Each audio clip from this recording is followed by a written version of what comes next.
ئەم کاتتان باش من کامەران حاج عومەر لەگەڵ هاوکارانم لە باسی ڕۆژ ئەم جارە هاتووینەتە ناو جەرگەی ڕووداوەکان هاتووینەتە ناوچەی سەرگەران ماوەیەک بەر لە ئێستا بە بڕیارێکی پارێزگاری کەرکووک بڕیار دەدات 42 گوند کە لە ئەسڵدا سەر بە پارێزگای هەولێرن دەبێت تعریب بکرێت و بەپێی بڕیاری مەجلیسی سەوڕەی سەردەمی ڕژەمی باسی ڕووخاو دەبێت ئەو گوندانە کە ئێستا لە دەست کوردان و ئاوەدان کراوەتەوە جارێکی دیکە تعریب بکرێتەوە ئێمە هەوڵ دەدەین لەگەڵ خاوەنی ئەو گوندانە گفتوگۆ بکەین و بزانین کێشە و گرفتەکانی ئەوان چۆنە سڵاوتان لێبێت چۆنن باشن ئێوە گربوونەتەوە لێرە بۆچی؟ وڵا ناڕزایی خۆمان دەردەبڕین پەیامانەیە دەمانەیە بیگەینین لەو چەند ڕۆژەی دوایی بە بڕیاری پارێزگاری کەرکووکی سەپێنراو نەک بەوەکە لە سەپێنراو دەوێ ئەو گوندانەی کاتی خۆی لە ژێمی حیزبی بەعەس کوردەکان دەرکران عارەبیانی نازیەی جێنشین کران دووبارە دەیانەوێت بیانینەوە خەڵکی دەربکەن لێرە باشە ئێوە قۆچانتان هەیە تاپۆتان هەیە مستەمسەکی ئەوەتان هەیە کە ئەم گوندانە بەڕاست گوندی کوردانن بەڵێ بە بەڵگە ئێستا کە قۆچانی ڕەشمانەیە ئی ساڵی 1938 زمانی مەلەکی ئی پاشەوی شەیتمانی شێستەکانی ئەفتایەکان هەمومانەیە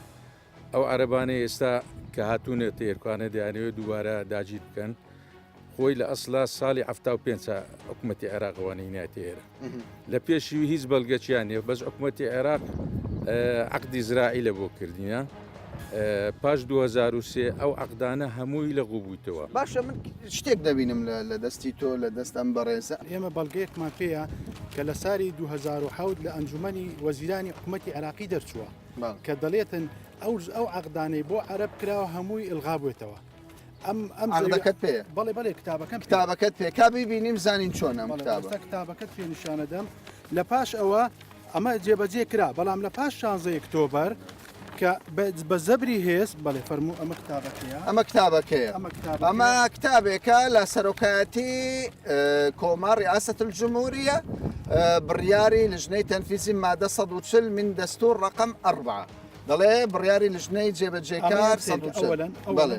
إلغاء كافة العقود الزراعية دلي تواوي قريبستكاني كشتوكالي دبي هەڵوەشێتەوە بۆ عەرەب کراوە لەسەر زەوی کورد بەڵێ بەڵام کاک لە پاش 16 ئۆکتۆبەر کە هێز هاتە بەندەکە ئەوان هیچ پابەندی قانون نەبوو ئەمجە دوای تاکید کرایەوە لە سەرۆک کۆمار کە بۆ سەرۆک وەزیران و بۆ مەجلیس قەزا چکە ئێستا قازی تەداخلی ئەم مۆزوعی کرد ئیشی قازی نییە ئەمە قازی مەدەنی تەداخلی کرد ئەم کتابە بۆ قەزا شاتووە یعنی بە ئاشکرا دانەوێت لە ڕێگای هێز و دادگاوە غەدر لە کورد باشە چەند خێزان لەوێنە ینی لەو گوندانە چەند کەسی خێزانی کورد دەژی گەلێک زۆرە بەس لە گوندی ما زیاتر لە 72 خێزانی لێ بەس لە گوندی پەلکانە ینی چارەنووسی 5-6 خێزان لەو ناوچەیە دەکەوێتە مەترسیەوە ئەکید تۆ ئەو ئەوراقانە چییە و هەموو نووسراوانە لە بەردەستان کە جەماعەتی باسییان کرد ئەو لە ساری 75 منتەقە تعریف کرد ئەمە باسمان کرد تازە ئەوە قرارێکە کە قراری ئەنجومەنی وەزیرانە کە لە بۆ مەجلیس قەزای ئاعلا هاتێ لە بۆ هەمووان ئەو عەقدانەی کەوا عەرەبەکان کردیتیان لە زمانی خۆی هەمووی لەغوە هەمووی ئیلغا بیتەوە تەمەنەوانە دووبارە واستە بەس تۆ بەم بڵێ باب و باپیرانی ئێوە لێرە ژیانیان کردو باش ئەمن خۆم ئەمە ئێستا ئەمن نفوسی خۆم ئەوە تەلەکردمە نفوسی خۆم 57م بەناوی خۆمە لەو گوندەی لەدایک ئەمە ناسنامەی ساڵی 1975 ئی خۆمە 50 بەخۆم بە وڵاتە لێرە سەیریکە تسجيل نفوس عام 1957 كواتا ما لو كاتيه ودرسوه او يقول لك اشتي ناوي دربندي قوم دربندي ثم عادي هولير بوينا بخوي لا اصل دا من وش سر هولير حتى صار عفتاه بلان ببريارة رجمي بعس خراوە سەر خراوە کەرکووک چلی گوندەکە. تۆش دنیایەک ناسنامەت دەبینم ئەمە چیەمەوەی ساڵەکانی مەلەکیە ئەو هەموو ناسنامانە بەڕێزان ئەوەی دەیبینین ئەمە ناسنامەیەکە لە ساڵی 1990 پێش ئەوەی دەوڵەتی عێراقیش دروست ببێت ئەمە بە ناوی عەبدوڵڵا سعید عوسمانە کە دەکاتە چی تۆ؟ بابی من دەکاتە بابی ئەم بەڕێزە ئەوە پەلکانەیە بەڵێ ئێستا دایانەوێت گوندەکەت لێ داگیرکەن ماڵەکەت لێ داگیر بکەن خان و زەوی و هەموو ئەو شتانە لێ داگیر دانەوێ هەموو ئەو شتانەمە لێ داگیرکەن وە لە دەیەکەمان ئەزێتمان گەلە زۆردن خاستەن گوندی پەلکانە باب و باپیرانت لێرە ژیاوە بەرێ باشە بە چ حەقێک ئەوان دایانەوێت زەویەکەت داگیر بە حەقی ئەوەی کە ئەوان بەعسینە بەعسەکان پشتیان دەگرن دێنەوە داینەوەی کوردەکان دەکەن کە ئەمە فەلاعین جوتیاری لەو سنوورە باشە ئەنجومەنی پارێزگای کەرکووک کە ئێستا بەپێی قانونی عێراق بەپێی قانون ڕژەمی باسیش ئەو ناوچەیە سەر بە کەرکووکە وایە ئەنجومەنی پارێزگای کەرکووک لە چێوەی کێشەکەی ئێوەن کە زۆرینەی ئەندامانی و ئەنجومەنە کوردن بەڵام ڕاستە زۆر محاولە دەکەن بەڵام هیچ قسەیان ناڕواتن پارێزگاری کەرکووک تەفەڕودی بە سوڵتە کردیە بەخۆی تەسەڕف دەکات پارێزگار لەو چەند ڕۆژەی وەفدەچی لە بۆ ئیش و کاری نەفت هات بۆ کەرکووک نێژ بوو یەک ئاعزای مەجلسی محافەزەی بیان بینی قەبرستانیشیان لەگەڵ قەبرستانیشان نییە هەتا ئێستا لێ قەبرستانیان ئەوانە لە ساڵی 75 هەتا 2023 لەوێ ژیاینا با یەک قەبریوان بدۆزیەوە نەکە لە پەلکانی لە هەموو گوندەوەتە هەموو گۆڕستانەکانی ئەو خاکەش دەڵێ ئەمە کوردین کوردن هەموو باو واپیرانتان ئەو معافزە بە تاختنی حکوومەتەکە یعنی ئەو معافزە نیە حیسابی لەوە ئەنجومەنی وەزیرانی سەر و خۆشی ناکاتن هەر بڕیارەکی ئەو شێخ قەدەسیتن ئەو بەناو ئەو عەلی عەواسە لەوێن دەرەکە دەنی و لە سەرمە تەزبیت دەکاتن کەوایە ئەو ئامانجەکەی دژاتیکردنی کووردە باشە من دەمەوێت بەوە کۆتایی بهێنم ئێوە بەنیازی چین هێزێک بەکار هێنرا بەرامبەر ئێوە بەنیازی چین ینی چی دەکەن ئێمە خۆڕاگر دەبین هەتا ئاخیر قەترە خوێن لە جەستەمان ئەمە محاولە دەکەین بە سلمی شرەکە حەلبی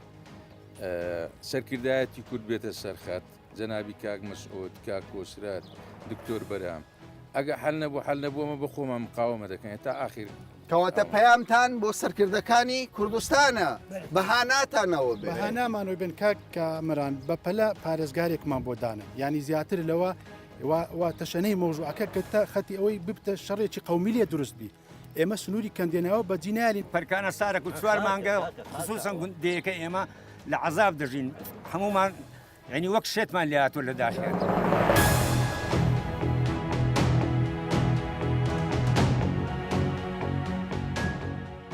ئێمە لە نێو یەکێک لەو ماڵانەین کە بەم دوایە بڕیارێکی پارێزگاری کەرکووکی بۆ دەرچووە لەوەی دەبێ ئەو گوندانە چۆڵ بکرێن لە کۆی 42 گوند ئێمە لە یەکێک لەو ماڵانەین دیارە لەگەڵ خاوەنی ئەو ماڵە و خاوەنی ئەو گوندانە قسە دەکەین گفتوگۆ دەکەین دەمانەوێت بزانین من کۆمەڵێک بەڵگەنامەم لە بەردەستە ئەوە چیەوە ئەو ڕەخانە طبعا ئەو گوندانە لە ساری تعریب کران ئەو عەرەبانە هاتنە ئێرە بە پێی مەرسومی ژمارە 33 ساری 1976 ئەو منتیقە ئەمە دەرکراین ئەوانە لە منتیقەی خۆیان لە منتیقەی منتیقەی زەزیرە یعنی ئەو کات تەرحیل کران کوردەکان بەرەبەرێمە دەرکران چین و هەموو لەو گوندانە پەرگەندە بووین سەرومانیشیانە دەربردین ئەوانە لە زەزیرە هاتن ئەسلن نەنفوسیان هەبوو لە عێراق کۆچەر بوون دەچوونە سعودیە دەچوونە کوێ دەهاتنەوە نفوسیان لە هیچ جێشی نەبوو هەستا سەدام حوسێن ئەوانە هینا ئەو منتیقەیمە لێرە لە دبزی لە نفوسی دبزی لە باری شارستانی دبزی نفوسی لۆ دروستکردن لە ئەو منتیقەی ئەوە کارەسەر ئەمن نقطەچکە هەیە ئەو منتیقەی ئێرە بگەڕێن ئەوستا جەنابێت وەکو ئەوەی تەلەڤیزیۆنی 20 سال بگەڕێن یەک گوند ناوی عەرەبی لێبی مەسەلەن سەر بە شاخ دەربەند زاستان قووت ینی ئەوانە هەمووی تەمەشاکە درک هەموو گوندەکانی ئەو منتیقە یەک کەلیمەی عەرەبی نییە قەبرستان ئەوە هەموو ئێمە ئێستا یەکمان لە هەولێرێ بی مارمان لە هەولێرێ بی دێق یەکسەر دەهینەوە ئەو گوندەی ئێستاش یەک قەبری عەرەبم لۆ بینە لەو منتیقەی هەبی ئەوە دایان بردەوە منتیقەی خۆیان جەزیرەی مەیتیان لێرە نەدەشاردوف کە دایانزانی ئەوە ئیوان نییە ئەو سنوورە ئیوان نییە ینی ئەوە تەمسەکی زۆرتان لە بەردەست بەرێ باشە بەس ئەو بڕیارە بۆ کاکوسێن دەرچووە کاکوسێنەوە بۆ تو دەرچووە کە دەبێ ماڵەکەت چۆڵ بکەی ڕادستی محەممەد موسا محەممەد برێ ئەوە ئەو عربانە بەڵێ لە دوای 16 ئەوە تەبلیغی پۆلیسی فیدرالیە بەڕخسەت بەڵێ فەرمو کە هاتن بەدەڕاو و دەبابوو هەمەری هاتنە ناو دەیەکەی تقریبان چل هەمەر دەبوو ئەو عربانەش لە دوان بە پیکابان هاتنە ناو دەیەکەیمە کە پێ درێن پەلکانە بە ئەنقەست چونە ناوێ مدەتێک دانیشتن ئاقر بوون قسەیان نەدەکرد دوای واستیان دەکرد لەوێ پشتیان هەبوو ئەمەش پشتمان نییە ئەمە بەس حکوومەتی هەرێم و کاک مەسعود پشتمانە بەڕاستی چیت کە پشتمانە هاتن گوتیان دەبی بڕۆن ئەمە نەڕۆشتن ئەو عەلی ڕەحمانەی خەرچ پەرکانەی تازە لێرە بوو لەگە سەرپێنج زەلامان سواری سیاریان کرد شورتەی ئیتیعادی بردی لە قەبری عەلی لە کرد شەناغەی لەوێن دەرێ گوتی زۆر قسەی پێگۆ ویستی بیگری دوایە نەیگرت هاتنەوە ئەو زارە دە 15 ڕۆژێکی پێچ و گەڕان ئامەرشکیان لە کوردەکان دروست کردەوە عربانە عەلی عەواز چوو ئەو عەلی عەواسە بەرێ ئەوە ینی هەندێک وێنەش لە دەستی مندایە کاری نەفتیش دەکات بەرێ نەفتیش دەدزیە ئەوان سیلاعیان پێشەوێ بەرامبەری ماری من مارە عربەکەیە بە سیلاوە دێ و دەستی ئەمنیشدارێکم پێ نییە ینی بەدەر لەوەی غەدر لە کوردەکە لەو ناوچەیە بازرگانی نەفتی جارەتی بەرێ دزینی نەوتی دەکات ئەوەش ئیسپات بەرێ لە بینە نەوتەکانی گوندی پەلکانە سارێک دەبین بەردەوام ئەو ساڵە نەوت بەرێ دەڕواتن باشە مەحافزی تێدا نەبی ئەگەر ئەو دەست تێدا نەبی عسکەر وا ڕەبێ هەیە ئەمن لە بۆ دومبەرانان چوم لەگە ئایلەی خۆم 3-4 ڕۆژ پێشەوەی لێ نەگەڕان بسمە ئاقارەکەی خۆم گەڕامەوە ئەدی کوتەن کرد لە سەیتەرەی عسکەری چاودی و ڕێگەیان بەتونەدا دۆمارکەین بەڵام ڕێگەیان بە دزینی تانکەری نەوەدا بڕوە بەرێ ئەوە بە بڕیاری پارێزگا بەرێ زیاتر لە چل گوند لە ناوچەی سەرگەرە کە چارەنووسی 4-5 خێزانی کورد دیاری دەکات ئێستا خاڵکێک لە ڕێگای هێزەوە لە ڕێگای ئیستیغلالکردنی دادگاکانەوە دەیانەوێ ئەو گوندانە چۆڵ بکەن بە زەبری هێز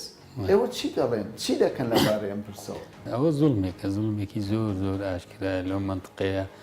پێشتر کرابوو و ئێستاشیانەوێت دووبارەی بکەنەوە وەکو هەموو کەسێک کە زانێتن لە زمانی ڕژیمی دیکتاتۆر ئەو گوندانە کە کورد دانیشتووی ڕەسەنی ئەو شوێنانن ئەوانیان هەڵکەن لایەن بە زوڵم و بە زۆر مڵکەکانیاندایە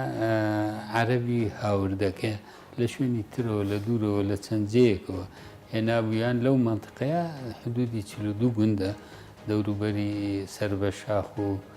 پەڵکانەوە ئەو ناوە نیشتەجێیان کردبوو لە دوای ئازادی عێراق کە عێراق ڕژیمی دیکتاتۆری ڕووخا عێراق ئازاد کرا ئەو وەختە حولەفان لە منطقە بوون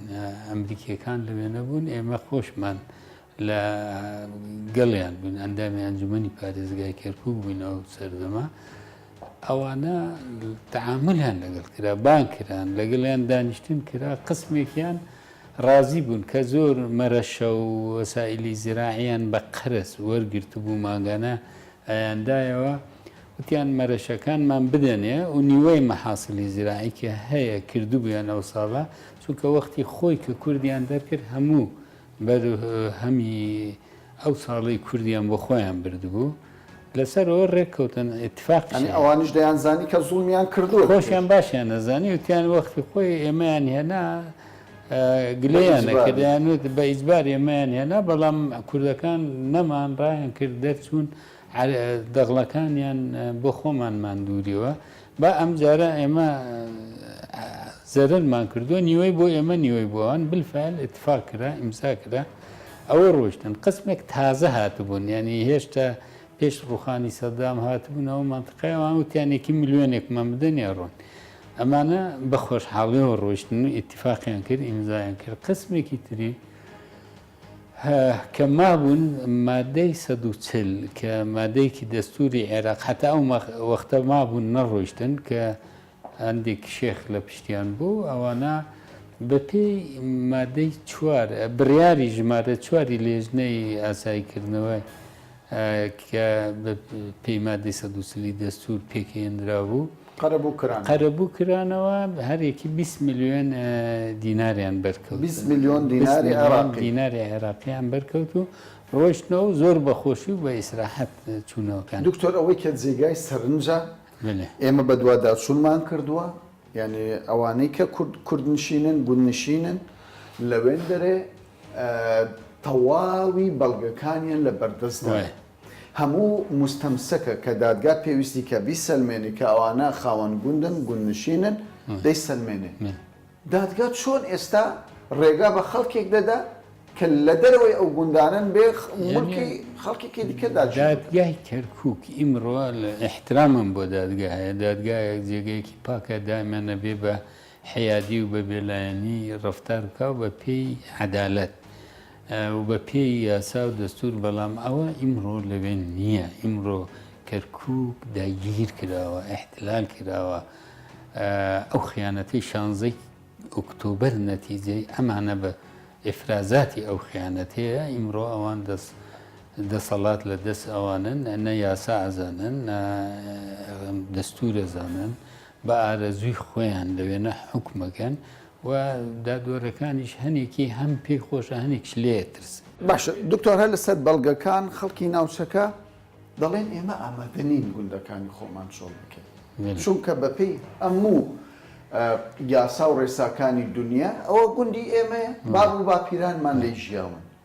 ئێوە چی دەکەن؟ ئێمە تەمەنامان نابێت چۆڵیکەم چۆڵکردن مەحاڵە بەڵام تەمەناکەین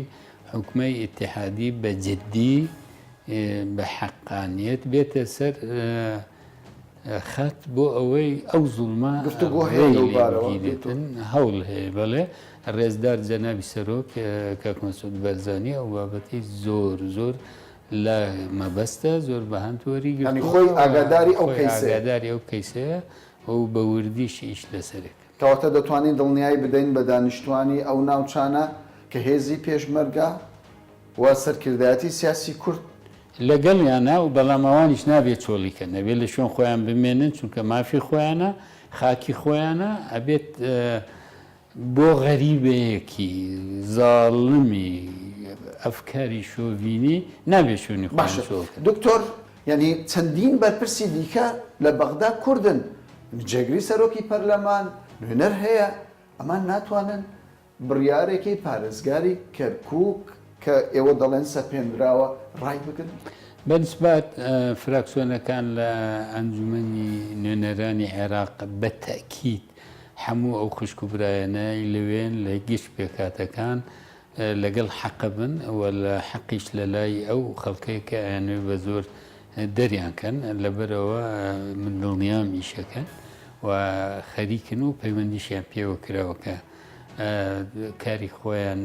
بەجددی بکەن و هەنێکشیان دێنە ئێرە ئێمە لێرایان بینین ئەوەی لە ڕووی عەدالەتەوە بێت لە ڕووی یاساوە بێتن لە ڕووی دەستورە بێ حەقی ئەمانەیە ئەگەر بیانوێ سەر ڕای هەموو ئەمانە فەرزی بکەن ئەو جا مەشاکلی گەوری لێ دروستە بێت.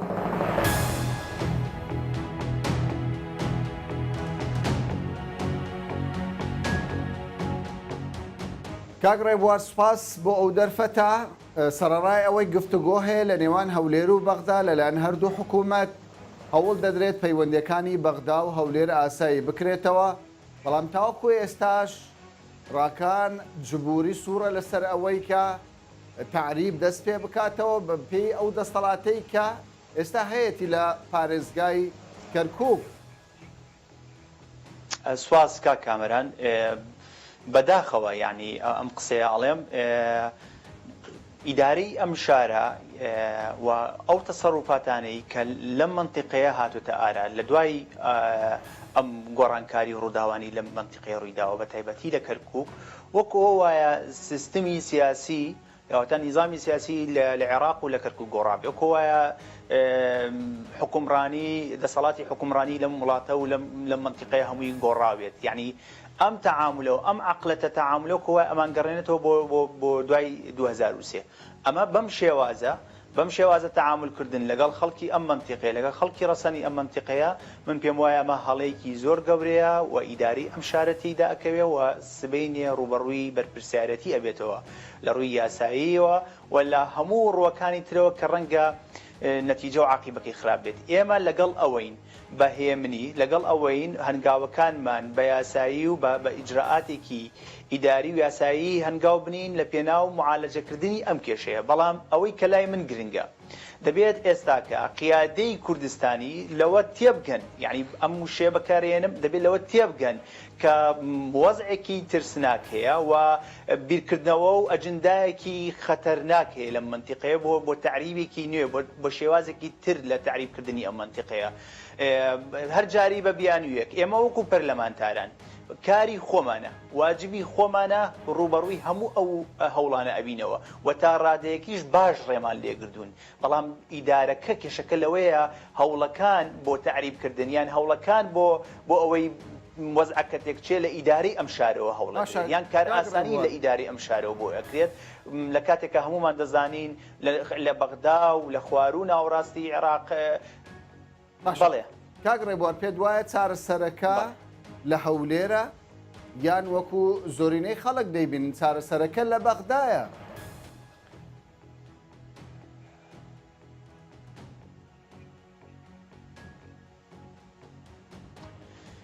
کامەران ڕای جیاواز هەیە یعنی کێشەکە لەوەیە تۆ ئێستاکە تۆ باسی ئەوەت کرد چی بکرێ بۆی ڕوبەڕووی ئەم هەنگاوانە بنین تۆ ئەنجومەنی پارێزگای کەرکووک هەیە ئەم ئەنجومەنە دەسەڵاتێکی شەرعیە و دەسەڵاتێکە شەرعێتی تەواوی هەیە لە ڕووی یاساییە و لە ڕووی دەستورشەوە کە دەتوانێت لە پرسیینەوە لە خودی محافظکە دەتوانێت لە پرسیینەوە لە هەموو دام و دەستگایەکی دەوڵەت بکە لێرانە وەکوی ئەنجومەنی پارێزگا ئێمە ئەنجومەنەکەمان ئێستاکە شەلل بووە ئێمە وەکو کورد ئەنجومەنەکەمان نایەتەوە برادرانی ئەندامانی ئەنجومەن لە لیستی برادرانی پارتی لە هەولێرە ناگەڕێنەوە بۆ کەرکووک و ئەوە کێشەکەیە باشە کاک ڕێبوار پێت وایە ڕاکان جبووری بە تەنیا دەتوانێت بڕیاری لەم شێوەیە دەربکات لە کاتێکدا دانیشتوانی 42 گوندی کوردنشین لە دەڤەری سەرگەران دەڵێن ئەوانەی لەگەڵ ڕاکان جبوورین کەسانی دیکەی دەستەڵاتدارن و کەسانی دەستڕۆیشتون تەنانەت لە بەغداش دەستڕۆیشتون تۆ لەم بارەیەوە چی دەڵێیت؟ منێش هاوڕام ئەکید ئەوانە دەستڕۆشتون و یعنی وەکو ئاماژەم پێی کرد ئیرادەیەک هەیە بۆ ئەم تەسەڕوفاتانە بکرێت یعنی لە دوای ئەم 16 ئۆکتۆبەرە هەموو ڕۆژێک من ڕوبەڕووی ئەم هەوڵانە بووینێتەوە هەوڵێک پوچەڵەکەین و فەشەلی پێنین لەلایەک و هەوڵێکی ترەدەن ئەو هەوڵە ڕوبەڕووە بینەوە لەگەڵ هەواڵەکانی دیکەم لە پەرلەمانی عێراق هەوڵێکی تر ئەدەنەوە یعنی ئەمە بەردەوامە و ئەمە نابێت هەتا سەر وابێت باشە کاک ڕێبوار سەبارەت بەم پرسە هەرچەندەکە دانیشتوانی ئەو گوندانە کە کوردن زۆرینەی بەڵگەکانیان لە بەردەستە تاپۆی ساڵی 1990 لە بەردەستە ینی ناکرێ بەرامبەر بە یاسایەک ڕێکاری یاسایە بژیرێتە بەرامبەر بە پارێزگار و تەنانەت ئەو دادگایش کە بڕیارێکی نایاسایی دەرکردووە ئەم قەزیە کراوە بە قەزەیەکی سیاسی سرف بەداخەوە محکەمەش دەستێوەردانی هەیە بۆ ئەم قەزیە و ئەبێت هۆشداری تەواو بکرێنەوە کە ئەم قەزیە بەم شێوە معالەجە ناکرێت جانبی لایەنی تر هەیە ڕەنگە عاقیبەکەی زۆر خراپ بشکێتەوە بەسەر ئیداری ئەم شارەیە چونکو وەکو ئەخۆت ئاماژەت پێکرد هەموو بەڵگەکان دەیسەلمێنێ کە ئەم شوێنانە شوێنی زێدی باوباپیرانی ئەو خەڵکەیە و لە عینی کات لە هەندێک شوێن غەدر لە تورکمانیش کراوە لە خواروی کەرکووک لە منتیقەی لەیلان لە منتیقەی یایچی عینەن بە هەمان شێوە چوونە زەویەکانیان زەوت کردووە ئەمە عاقیبێکی خراپی دەبێت و ئیداری ئەم شارە بەرپرسیارە بەرامبەر بە هەموو ئەو ڕووداوانی ئەگەر ڕووبدا لە نەتیجەی ئەم تەسەڕوفاتانی ئەم ئیدارەیە.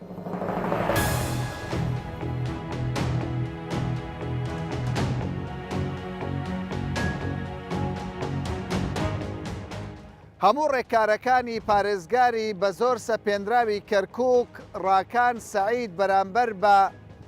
پێکهاتەی کورد لە کەرکووک و ناوچەکانی دەوروبەری نەوەک هەرتەنها ئاشتی لە نێوان هەولێر و بەغدا تێک دەدات وەکو بەشێک لە بەرپرسانی هەرێم باسی لێوە دەکەن